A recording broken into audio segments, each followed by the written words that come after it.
On Friday's show, we made the point that much of the news Americans are told is factual turns out to be propaganda. That seemed like an obvious point.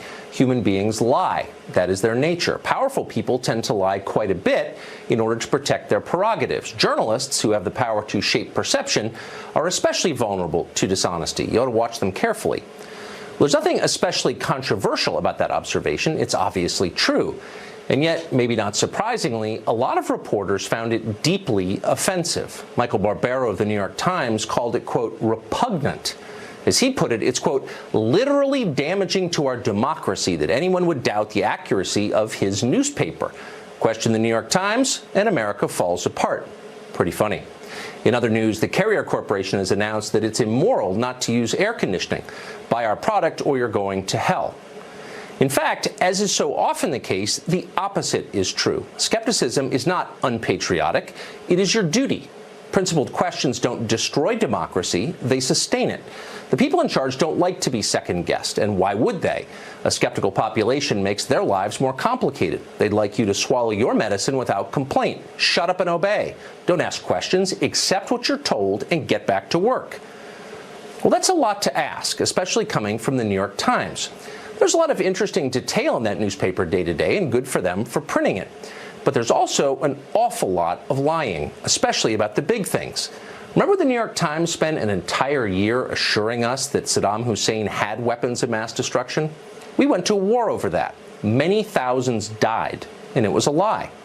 Or how about when the Times told us that Barack Obama's toppling of Muammar Gaddafi would turn Libya into, quote, a productive partner with the West? Well, it'll be interesting to know what the families now being sold in Libya's open slave markets think of that prediction.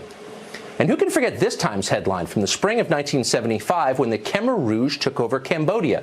Quote, for most, a better life. Well, a third of the population went on to die in genocide in Cambodia. The Times has yet to issue a correction. Nowadays, the Times is hyping the Russia hoax, telling us that Moscow was the greatest threat to this country when it's clearly not. The paper is trying to provoke yet another pointless war in Syria by pushing the claim that Bashar al-Assad gassed his own people. Times reporters pretend to know for certain that that happened, that Assad did it. They don't know that for certain. Once again, they're lying. We could go on. We're not making a partisan point here, by the way. The New York Times is hardly the only powerful institution that distorts the truth. Someday soon, for example, maybe this week, the Republican leadership in the House may announce an amnesty for more than 1 million people in this country illegally. They'll tell you that letting foreigners ignore our laws is good for America. Don't believe them. They're lying. Our country has changed a lot, and the divide is no longer between Republicans and Democrats, or even between left and right. It's really between the incompetents in charge and everyone else.